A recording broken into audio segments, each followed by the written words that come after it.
Bonjour, c'est Vincent, l'organisme de formation Aquadomia à Marseille, Parc des Calanques, qui forme du débutant au moniteur et moniteur tech. Alors, voici le volet 4 de cette formation Intro to Tech. En ces temps d'inactivité, je serais grandement reconnaissant si vous pouviez aimer cette vidéo, la partager, poster des commentaires avec bien sûr un petit bonjour, une formule de politesse, commentaires soit pour nous encourager, soit pour poser des questions relatives à la formation plongée. Sans plus tarder, le volet 4.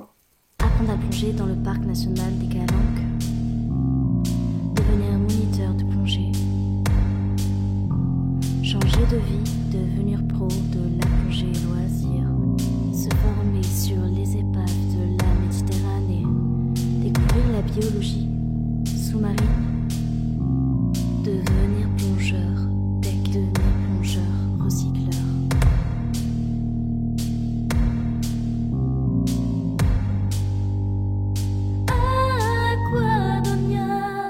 Alors, dans cette vidéo numéro 4 du programme Intro to Tech, je vous rappelle que vous avez 3 vidéos à regarder auparavant sur la chaîne, on va parler des activités de plongée tech et aussi des points communs. Alors, qu'est-ce qu'on va voir, les procédures générales, justement, les paliers de décompression, les environnements sous plafond, la plongée en recycleur, la plongée solo, les procédures d'urgence ou procédures alternatives. Et puis à la fin de cette vidéo, je vous poserai quelques questions. Je vous remercie par avance d'y répondre en faisant des commentaires sur la vidéo. Ça me permet de voir si le cours était explicite. Alors, dans les procédures générales, ce qu'il faut savoir, c'est qu'en plongée tech, on fait un plan de plongée. En plongée loisir aussi, mais en plongée tech, il est beaucoup plus détaillé. Donc, le point clé, c'est que les membres de l'équipe se mettent d'accord sur l'objectif de la plongée et les détails. Et chaque plongeur complète son propre plan concernant la sélection de gaz, concernant la planification de la décompression, concernant la consommation de gaz de chacun. Alors pourquoi chacun doit le faire? Tout simplement pour que chacun participe au plan et que chacun soit conscient de ce qui est prévu et de ses limites. Alors, ensuite, l'étape suivante, c'est de faire un briefing d'équipe ensemble, de revoir l'objectif ensemble et le plan de plongée, d'évaluer la sélection des gaz et la consommation de gaz, de s'assigner chacun des tâches spécifiques, notamment dans l'ordre de passage, notamment, comment on se répartit. Revoir ensemble les signes de communication et puis, bien sûr, faire le contrôle, excusez-moi, je suis allé trop vite, faire le contrôle du matériel, contrôle sécuritaire du matériel avant de partir. Ça, c'est très important, notamment pour identifier est-ce que chacun a bien la redondance, notamment au niveau des lampes, du masque de secours, des objets coupants, et ainsi de suite. Alors, ensuite, dans l'eau, ce qui est important, c'est de faire un bubble check, voir s'il y a des fuites quelque part, pour éviter de partir avec un matériel qui fuit et qui peut occasionner des problèmes. Voir aussi tout ce qui est équipement, est-ce que c'est bien attaché, est-ce que les poches sont bien fermées, pour vérifier tout simplement qu'il n'y a pas quelque chose qui risque de se décrocher ou de faciliter votre emmêlement. Vérifier la bonne fonction de tous les instruments. Quand on vérifie sa lampe de secours, on vérifie que celle-ci s'allume. Vérifier aussi que vos ordinateurs soient bien chargés ou que leur batterie que leur pile est bien fonctionnelle. Ne pas hésiter à revoir les procédures de partage d'air, ça c'est important aussi. Pendant la plongée, le plan prend la priorité sur l'objectif, c'est-à-dire que votre planification, elle intègre évidemment votre décompression. Et si vous n'arrivez pas à atteindre votre objectif, ce n'est pas grave. L'essentiel, c'est de revenir en sécurité. Donc c'est vraiment ça qui est prioritaire. jamais rien ne doit devenir prioritaire par rapport à la sécurité du plongeur. Si quelque chose vous paraît anormal, c'est que c'est anormal. Donc dans ce cas-là, on fait le signe, le pouce vers le haut pour dire on remonte, fin de plongée. Hein, et ça, c'est bien important, c'est un préambule que l'on fait dans le briefing en plongée tech, c'est n'importe qui, à n'importe quel moment, doit pouvoir interrompre la plongée sans craindre les reproches des autres en faisant simplement le signe pouce vers le haut. Alors, concernant les paliers de décompression, ce qu'il faut savoir, c'est que toute plongée est une plongée avec décompression, puisque quand on plonge, par définition, on se sature progressivement en gaz. Alors, les facteurs critiques en décompression, bien sûr, la décompression va dépendre, vous le savez, de la durée et du temps au fond. Elle va dépendre aussi de votre vitesse de remontée. Hein, et ça, c'est important de respecter les vitesses de remontée de votre ordinateur.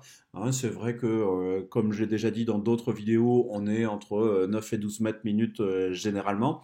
Tout dépend du gaz respiré. Hein, et c'est la décompression, hein, il s'agit vraiment de respecter tout ça. Hein, et c'est pour ça que la planification va être importante pour justement envisager les quantités de gaz nécessaires. Alors, les plongées no déco, hein, c'est celles qui permettent bien sûr de remonter directement à la surface. Les plongées avec des compressions, eh ben, ça veut dire qu'on a une plus grande durée, hein, donc avec éventuellement une vitesse ralentie. Mais attention, hein, il ne faut pas avoir trop peur de remonter trop vite parce qu'après on remonte trop lentement et on continue à saturer. Hein. Donc, si on regarde ici, hein, bon, c'est vrai que j'aime pas trop montrer des tables, surtout celle-ci qui date un peu. Hein, si on regarde la table US Navy, hein, on voit que à 42 mètres ici, on peut rester jusqu'à 10 minutes. Hein, sans palier de décompression. Hein, elle est un peu plus tolérante que les tables MN90. Et on voit après que si on passe 20 minutes à 42 mètres, eh ben, on a 6 minutes à 3 mètres à faire. C'est ça la plongée avec des compressions. Hein, et on voit que si on passe 60 minutes à 40 mètres, 42 mètres, on a 16 minutes de palier à 9 mètres, 23 minutes à 6 mètres et 56 minutes à 3 mètres. Donc tout ça, c'est bien sûr des plongées à l'air. Hein, ça ne tient pas compte de l'optimisation par des mélanges comme on le fera bien sûr en plongée tech. Alors, les tables qui existent. Donc ça c'est pour mémoire. Hein. Chez TDI, on utilise ou on utilisait les tables US Navy et les tables. Après, ce qu'on utilise, hein, c'est les tables personnalisées avec des logiciels comme vPlanner, comme Multideco. Vous avez aussi Bullmix qui a créé une application là-dessus. Donc l'idée, c'est vraiment d'utiliser des tables personnalisées sur ordinateur qui vont tenir compte, entre autres, de votre consommation et des gradient factors. Pour ça, je vous conseille hein, de regarder les gradient factors pour les nuls comme vidéo sur la chaîne. Alors, bien sûr, pour la plongée, ce qui est bien, c'est d'écrire son runtime sur une ardoise. Hein, toujours avoir son runtime en tête et écrit avec les ardoises. Alors si vous utilisez une ardoise de poignée, hein, comme on la voit ici, une plaquette avec plusieurs feuilles, hein, je vous conseille toujours de l'écrire sur la deuxième ardoise. Et ce que font généralement les plongeurs tech, hein, plutôt que d'écrire au crayon dessus, ce qui risque de s'effacer, c'est écrire sur un scotch avec un marqueur indélébile et coller sur la plaquette. Hein, comme ça, c'est plus sûr par rapport à l'effacement. Et ensuite, avoir toujours plusieurs plans. Hein, généralement, on fait 3 plans. Un plan qui est le plan qu'on doit respecter. Un plan si jamais on dépassait un petit peu la profondeur, hein, de 5 mètres maximum. Et un plan si on dépasse la durée de 3 minutes. Ça, c'est les plans principaux. Après, c'est vrai qu'il est mieux de ne pas avoir trop de plans alternatifs, parce qu'autrement, ça veut dire qu'on planifie d'ores et déjà de ne pas faire son plan principal. Hein. Alors, pour les stops, attention, parce que ces paliers de décompression, ils doivent être faits à des profondeurs précises. Et ce qui peut être pas mal, c'est d'utiliser une référence visuelle. Ça peut être l'encre du bateau ou une ligne de descente, ou mieux, votre parachute à soupape avec des vidoirs. Alors, pendant ces paliers, logiquement, on est au repos. Ok, donc bien sûr, on peut communiquer avec les lampes et puis il faut éviter durant les paliers d'avoir trop d'activité. Néanmoins, il est important de bien ventiler durant les paliers, c'est ce qui va favoriser votre décompression. Alors chez TDI, quels sont les programmes par rapport au plongée avec décompression? On a le programme TDI Decompression Procedure, qui s'adresse au niveau 2 ou Advanced Diver, qui permet d'utiliser de l'air jusqu'à un maximum de 45 mètres et de faire des plongées de décompression. On a le nitrox avancé, l'Advanced Nitrox, qui permet donc là de respirer des mélanges avec un haut pourcentage d'oxygène pour faciliter la décompression. Et ensuite, il y a le cursus TDI Extended Range, qui est un super cursus que je conseille même aux gens qui sont déjà qualifiés niveau 3, parce que là, on apprend vraiment la plongée profonde avec sécurité, puisqu'on plonge avec bibouteilles et avec des bouteilles additionnelles suroxygénées. Donc là, non seulement vous avez une redondance de gaz, vous avez tout l'équipement nécessaire pour plonger ce que j'appelle avec filet, c'est-à-dire que vous vous permettez d'embarquer toute la sécurité nécessaire. C'est beaucoup plus sûr que de plonger avec un 15 litres tout seul à l'air à 60 mètres. Quand je veux dire tout seul, c'est une seule bouteille, en fait. Donc le Extended Range permet de plonger chez TDI jusqu'à 55 mètres. Alors, maintenant, on va parler des plongées sous plafond. Il y a deux types de plongées sous plafond principalement. C'est la plongée sur épave et dans les épaves, et puis la plongée spéléo, ce qu'on appelle cave. Alors, les similitudes entre ces deux environnements, on ne peut pas remonter directement à la surface. Et on peut avoir des passages qui sont difficiles. Il n'y a pas de lumière et on peut se perdre, on peut être victime de désorientation. Les différences entre les deux milieux, c'est-à-dire entre la plongée souterraine et la plongée sur épave, pour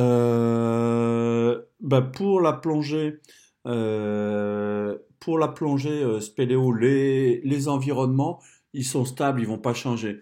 Mais par contre, pour les épaves, c'est un environnement qui peut changer si l'épave commence à se disloquer. On a eu le cas notamment ici à Marseille, près du Planier. On a l'épave du Chawen qui a, lors de mouvements d'eau, qui a considérablement changé puisqu'elle avait un beau mât qui s'est effondré récemment.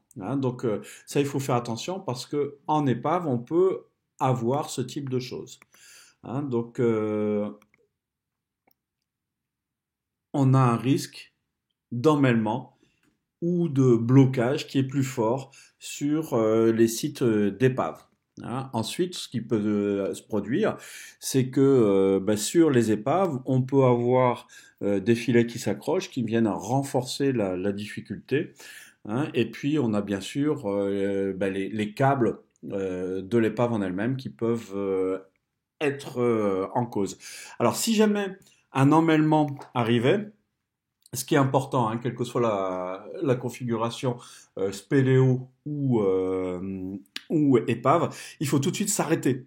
Tout de suite s'arrêter de bouger, ne surtout pas se retourner, ne pas gesticuler, et puis essayer de faire marche arrière. Alors pour ça, c'est vrai qu'en plongée tech, on apprend le back kick, hein. Ça, c'est une super technique, hein, pour éviter d'utiliser ses bras, etc. Parce que l'utilisation des bras, eh bien, c'est pas pratique quand on a une lampe au poignet, hein, une lampe collée à la main, ou c'est vrai que ça soulève du substrat, hein. Et puis, le mieux, si on voit la cause de l'étranglement, ben, on fait une première tentative pour le résoudre, et puis on n'hésite pas à couper pour se libérer.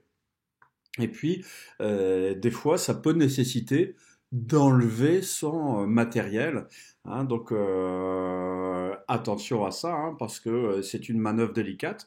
Donc ça, c'est une manœuvre que vous apprenez en formation, hein. Et puis, bien sûr, toujours compter aussi sur son binôme pour vous assister si vous n'y arrivez pas vous-même, hein. C'est important, mais c'est bien aussi de savoir le faire sans son binôme, hein, parce que il peut être inattentif à ce moment-là. Donc, il vaut mieux prévoir tous les cas possibles. Alors, dans les environnements sous plafond, c'est très facile de devenir désorienté, hein. Parce que tout simplement, quand on est dans une grotte ou dans un tunnel, hein, dans une grotte en spéléo, bah, tout se ressemble, hein. Et puis même chose dans une épave, s'il fait très sombre, ça peut être difficile. Donc ça, c'est important, hein, de savoir quoi faire en cas de désorientation. Et ça, c'est ce qu'on apprend en plongée tech, hein. Donc, pour éviter le fait de bah, tout simplement avoir l'impression de faire demi-tour et en fait continuer toujours de l'avant et se retrouver incapable de revenir. Alors, pour ce qui est pénétration d'épave ou spéléo, toujours utiliser ou avoir sur soi des dévidoirs, hein, parce qu'en spéléo, c'est vrai qu'on va dans des grottes qui sont généralement déjà balisées avec un fil d'Ariane, hein. Dans les épaves, c'est moins le cas. Donc, toujours avoir des dévidoirs de bonne facture, hein, pour avoir une référence visuelle et tactile. Ok, donc ça c'est important. Donc ça fait partie des apprentissages qu'on voit en plongée sur épave avec pénétration, hein, et aussi en spéléo, hein. Toujours sur ces lignes, on évite d'avoir des lignes qui ne soient pas tendues, parce que si elle n'est pas tendue, bah, c'est là que le risque d'emmêlement arrive, hein. Et puis on apprend à sécuriser tout ça avec les nœuds qui vont bien, hein, pour faire des attaches qui tiennent. Et toujours, hein, le dernier qui sort, c'est celui qui défait le dévidoir. Toujours cette règle de base.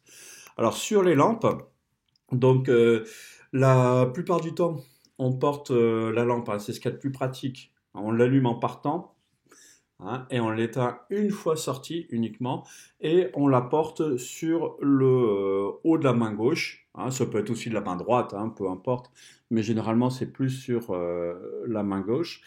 Et souvent on utilise ce type de lampe, hein, tout simplement parce que on a ici la partie qui est claire qui est sur la main qui est légère, et on a des gros accus, hein. Moi personnellement j'ai une lampe qui peut tenir 7 heures en plein éclairage quand je fais de la spéléo, hein. Bien sûr, il faut avoir plusieurs lampes de backup, parce que vous pensez bien que là, dans ces cas-là, l'éclairage, c'est la vie, hein. Donc, en spéléo, généralement, on prend 3 lampes avec soi.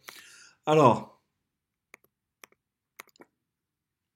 évitez le soulèvement de substrat. Ça, c'est important, hein, puisque à partir du moment où on soulève le substrat, on ne voit plus rien. C'est toujours très facile de rentrer dans une épave, c'est toujours très facile de rentrer dans une grotte, c'est beaucoup plus difficile d'en sortir quand on ne voit plus rien, hein. Donc, la gestion de la flottabilité pour ça, c'est vraiment critique.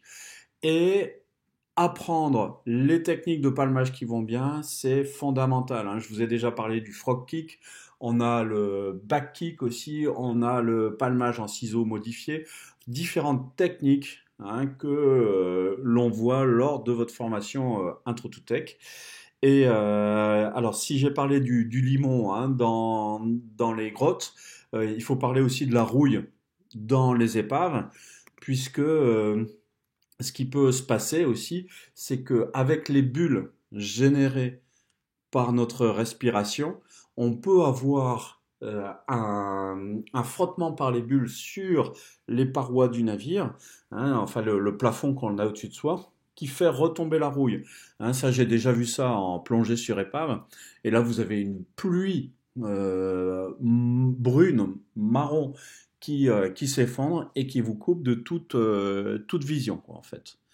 Hein. Et puis ce qu'il faut savoir, c'est qu'une fois qu'il y a quelque chose, un phénomène qui se passe comme ça va mettre du temps à se dissiper. Donc c'est vraiment quelque chose à éviter. Alors, pour la plongée sous plafond, les programmes qui existent chez TDI, on a la formation épave avancée, hein, qui se fait à partir du niveau 2, qui permet justement de pénétrer à l'intérieur euh, des épaves. Ok. Donc ça, c'est un programme costaud, hein, puisqu'on vous apprend à utiliser les dévidoirs, à utiliser les différentes lampes, à communiquer sous l'eau, y compris si vous et votre binôme n'avez plus de lampe. Ensuite, on a pour la plongée souterraine, on a un premier niveau qui est caverne, qui se passe, chez nous c'est en 2 jours. Hein. Le principe du caverne, ça permet de pénétrer déjà dans les grottes, mais de rester en vision de la zone de lumière, près de l'entrée, quoi, en fait. Là, le prérequis, c'est juste être open water diver. Et puis ensuite, on a intro to cave et full cave. Intro to cave, c'est ce qui convient à la majorité des cavités en France. Hein, c'est-à-dire c'est les techniques de pénétration de spéléo. Full cave, il y a une différence, c'est que là, ça vous permet de faire ce qu'on appelle un jump, c'est-à-dire que en intro to cave, on apprend à suivre un fil d'Ariane qui ne s'interrompt pas. Des fois, dans les cavités, il peut y avoir des bifurcations avec un nouveau fil d'Ariane qui part. C'est ça qu'on appelle un jump, un saut. Hein. Et en full cave, on apprend donc à naviguer en allant d'une ligne à une autre, bien sûr en installant une ligne provisoire qui les relie, toujours pour avoir la capacité de rentrer. Alors maintenant, on va parler de plongée recycleur. Hein. Donc la plongée traditionnelle, c'est du circuit ouvert. Hein. Donc on extrait du gaz à chaque respiration de la bouteille et on expire dans l'eau. Alors, l'avantage de ça, hein, c'est simple, hein, c'est ce que vous utilisez au quotidien. Le désavantage, c'est que ça nécessite un bon volume de gaz, particulièrement si vous plongez profond. Hein, c'est vrai que si vous avez besoin par exemple d'un bibouteille 2 fois 15 litres, je vous laisse imaginer le poids que ça représente. Alors, les recycleurs, il y a deux techniques, c'est circuit fermé ou semi-fermé. Hein. Donc le principe c'est simple. Un recycleur, grosso modo, c'est un sac dans lequel on respire. On sait bien que dans un sac dans lequel on respire, on va vite le charger en CO2 et consommer tout l'oxygène qui est dedans. Donc le principe, c'est simplement éliminer le CO2 avec de l'eau chaude et réinsérer de l'oxygène, soit avec du nitrox, là on a un recycleur semi-fermé, avec un flux constant de nitrox, soit avec de l'oxygène pur. Donc l'avantage des recycleurs, c'est de prolonger le temps d'utilisation, hein, et on utilise le gaz le plus longtemps possible. Le désavantage, ça peut être la complexité du processus de recyclage. Hein. Donc ça nécessite une plus grande attention sur le matériel. Alors, les gros avantages, hein, c'est qu'un recycleur, c'est plus léger qu'un gros bibouteille, quoi, en fait. L'avantage aussi, c'est que ça permet, alors après ça dépend des plongées, hein, mais de faire plusieurs plongées avec les mêmes bouteilles. Quasiment pas de bulles. surtout pour un recycleur complètement fermé, hein, puisque je vous ai parlé du recycleur semi-fermé. Semi-fermé, c'est un ajout quasi constant de nitrox et donc régulièrement des bulles qui s'échappent. Donc l'avantage de ne pas faire de bulles, c'est de s'approcher plus près de la faune. Et c'est sympa aussi pour faire des photos et vidéos. Et puis, c'est aussi très bien en environnement sous plafond, hein, parce qu'on a vu tout à l'heure que le fait de respirer pouvait faire tomber la rouille dans une épave. Même chose, hein, quand on plonge dans une grotte, ça peut aussi éventuellement abîmer le plafond et générer des chutes de limon, quoi, en fait. Alors, pour le recycleur semi-fermé, hein, généralement, c'est assez mécanique. Hein, c'est une bouteille de nitrox avec une fuite constante, ou ça peut être aussi des injections pilotées par l'électronique, hein, comme sur le recycleur Horizon qui sort de Marès. Ce qu'il faut voir avec le recycleur semi-fermé, c'est qu'on a toujours quelques bulles. C'est que le gaz respiré est à une proportion de nitrox qui reste constant, hein. Donc il y a eu beaucoup d'initiatives sur le recycleur semi-fermé. L'avantage, c'est que c'est le plus simple. L'inconvénient, c'est qu'il ne permet pas toutes les utilisations du recycleur fermé, hein. Donc le recycleur fermé, ici, j'ai présenté en image le Revo, hein, qui est vraiment un super recycleur qui est vraiment très compact et qui vous laissera jamais tomber, hein, surtout dans sa version hybride, hein, qui mixe le recycleur mécanique et le recycleur électronique. Sachant que je fais donc de la formation, hein, en ce qui nous concerne chez Aquadomia, sur Revo et sur les recycleurs inspiration AP Diving.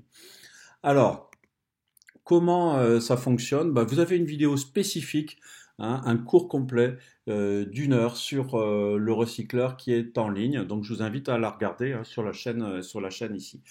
Alors, généralement, comment ça fonctionne? Deux bouteilles, une bouteille d'air ou de diluant avec du trimix si c'est pour la plongée profonde, et une bouteille d'oxygène. C'est basé sur des cellules, hein, qui testent le taux d'oxygène contenu, et puis un contrôleur électronique. La base, hein, c'est de toujours avoir une pression partielle constante d'oxygène. Donc on ne raisonne pas en proportion constante, hein. C'est pas 30% d'O2 comme dans le nitrox. On raisonne plus en pression partielle. Généralement, en recycleur, on est basé sur une valeur de 1,3 de ppO2. Ok. Et bien sûr, la plupart des recycleurs fermés fonctionnent aussi bien avec de l'air qu'avec du trimix, hein, et ils sont homologués jusque 100 mètres. Donc c'est vraiment la porte ouverte à toutes les explorations, hein, tout simplement. Alors, sur la plongée recycleur et sur les machines, les unités peuvent changer, hein, en fait, aussi bien au niveau du design et des fonctions, des procédures de mise en œuvre, des procédures de nettoyage, etc. C'est pour ça qu'il y a une formation spécifique pour chaque machine. Alors bien sûr, il ne s'agit pas de tout refaire, mais il y a des passerelles, hein, des crossovers. Quand on passe d'un recycleur à un autre, on ne passe pas d'un recycleur à un autre sans aucune formation. Il y a une formation complémentaire à faire. Alors, chez TDI, pour les cursus recycleurs, on a un recycleur, un cursus recycleur semi-fermé, un cursus recycleur fermé, avec bien sûr derrière 3 étapes, hein, enfin 4 même, hein. Il y a diluant air sans déco, diluant air avec déco, donc qui vous permet d'aller jusqu'à 40 mètres. Et ensuite, on a les niveaux trimix, avec même un niveau Elytrox, hein, pour aller jusqu'à 45-50 mètres, puis un niveau trimix pour aller jusqu'à 60, et un niveau trimix avancé pour aller jusqu'à 100 mètres de fond. Alors maintenant, je vais parler du solo diving, qui est un cursus spécifique qui a été lancé par TDI SDI, qui nécessite un haut degré, hein, la plongée solo, un haut degré d'autosuffisance. Hein. Donc, l'idée de cette formation, hein, c'est d'être préparé avec tout ce qui pourrait se passer, hein, que l'on peut prévoir. Donc, bien sûr, cette formation s'adresse uniquement à des gens qui ont déjà une centaine de plongées, hein, qui ont déjà l'expérience.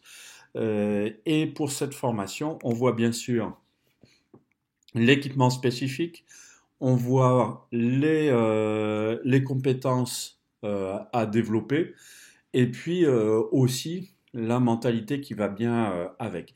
Alors, cette formation n'est pas un encouragement à plonger seul. Il vaut toujours mieux plonger entre binômes. Simplement, qu'est-ce qu'on constate? Si on met deux photographes sur un récif de corail, même s'ils ne plongent pas profond, hein, on s'aperçoit qu'ils plongent chacun de leur côté sans vraiment faire attention à l'autre, tellement ils sont préoccupés par leurs photos. Donc, le cursus solo diving est intéressant pour des photographes qui plongent en binôme. Sachant que dans le cursus solo diving, on n'apprend pas la plongée avec décompression, hein, ça reste dans le cadre de la plongée sans décompression jusqu'à 30-40 mètres grand maximum. Ok, donc le solo diving, c'est ce que je viens de dire, hein, peut ne pas être approprié avec les autres activités de la plongée tech. Hein, par exemple, les plongées profondes ou avec des compressions, et puis tout ce qui est plongée spéléo et plongée sur épave. Alors, dans le cursus solo diving, qu'est-ce qu'on voit comme compétences clés? La sélection de l'équipement approprié, la redondance dans le gaz qu'on emporte, la planification de la plongée et l'exécution du plan, hein, comme on dit plan the dive and dive the plan, l'orientation, hein, et puis la gestion des urgences. Donc l'autosuffisance, ce qu'il faut voir, hein, c'est que elle n'est pas réservée uniquement aux solo divers. Hein. Ça doit être aussi une motivation pour tous les plongeurs. Et donc le cursus solo diving, c'est vraiment un cursus qui n'est pas là, comme je vous le disais tout à l'heure, pour vous encourager à plonger seul, mais vous donner toutes les astuces si vous ne pouvez pas compter sur votre binôme. Donc ça, c'est une formation qui est importante. Hein. Donc sur le cursus SDI Solo Diver, le prérequis c'est d'être advanced, hein, et avoir 100 plongées, hein, ce qui est un minimum pour envisager toutes ces techniques. Alors maintenant on va voir les procédures d'urgence.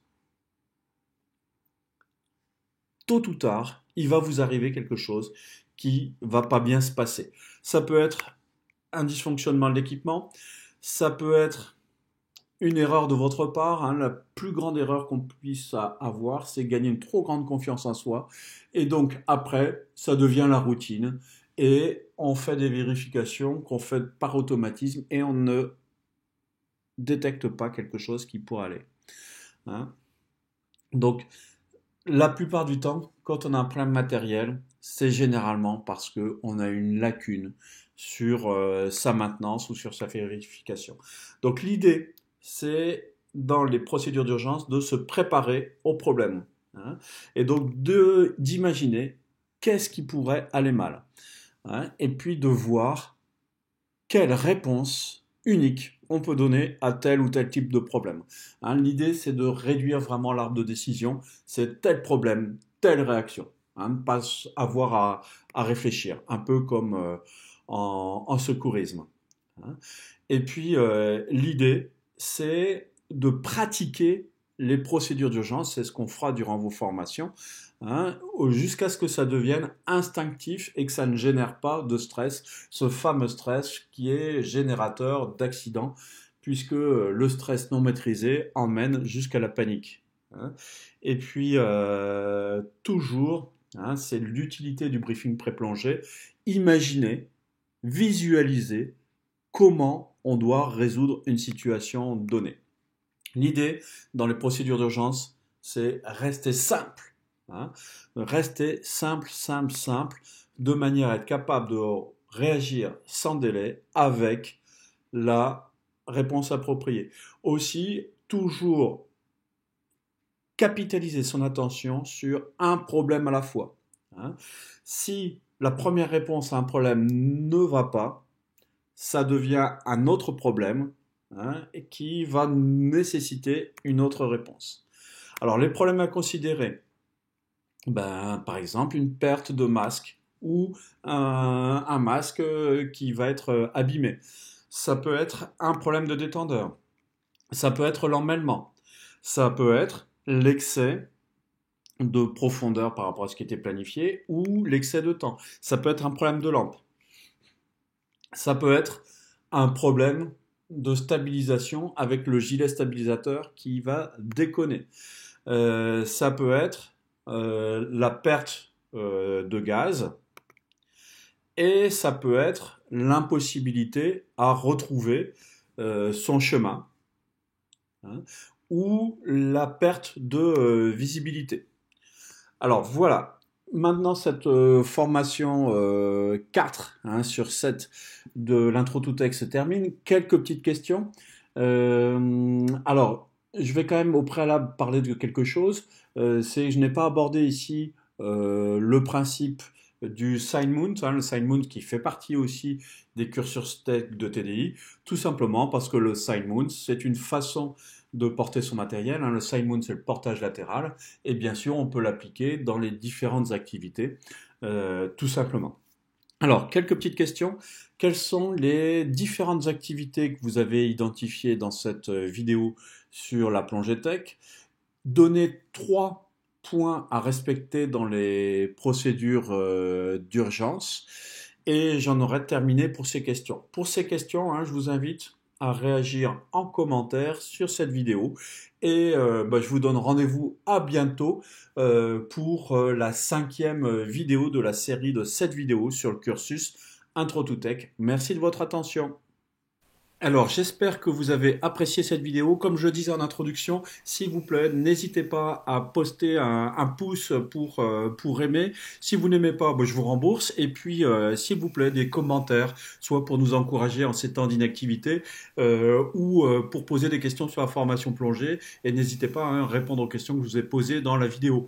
Voilà, à très bientôt. Apprendre à plonger dans le parc national des Calanques. Devenir moniteur de plongée. Changer de vie, devenir pro de la plongée loisir, se former sur les épaves de la Méditerranée, découvrir la biologie sous-marine, devenir